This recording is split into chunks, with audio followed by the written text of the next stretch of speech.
اهلا وسهلا الخوت، نتمنى تكونوا بخير وعلى خير وفي احسن الاحوال. المهم الخوت، اليوم غادي نعملوا رياكت على هذا الفيديو. هذا الفيديو اللي عاد تبان في المواقع ديال التواصل الاجتماعي.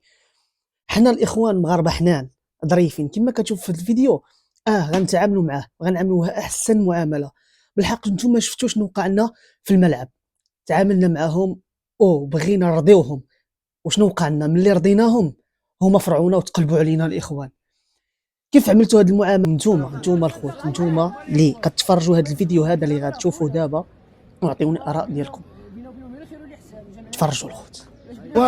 اليوم كلشي صابح تيسفيك حشومه الكومونتيرات. انا ما عندوش الوالدين، شي اللي سب هذا السيد الله ما عنده الوالدين بالله. شوف الله يرحم الوالدين، هذا خونا في الاسلام، ما بغينا والو. هذا السيد اللي كيضربوا فيه ويسبوا فيه، اش بغينا فيه؟ تحيات الاخوان. الوالدين واللي في المرسي واللي كيحيوا الله يحبوا الحياه بطمو. هذا الشيء اللي كاين. شوف بلاتي المسلم اخو المسلم ما باقيش يتعاو عليه الله. نهار الماتش بلاتي اسمح لي، نهار الماتش السيد كان في الجاله كاع ماشي هذا الشيء اللي كاين والله العظيم. كاينين الناس كاع اللي خلاو الجامع، هذا السيد ما خلى كاع الجامع. والله الا دور ليا قال لي الجامع خاوي. اش بغا وكل عاش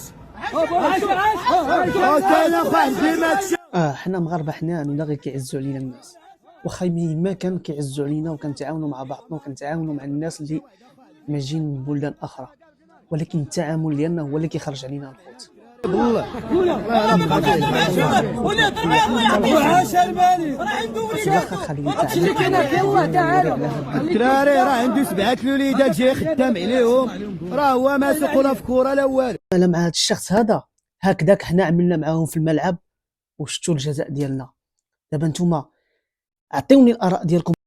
وهنايا الخوت كنكونوا وصلنا لنهايه الفيديو. هذا هو الرياكت ديالنا لهذا الفيديو. ما تنساش واحد اللايك وتبارطاجي الفيديو وتهلا في راسك.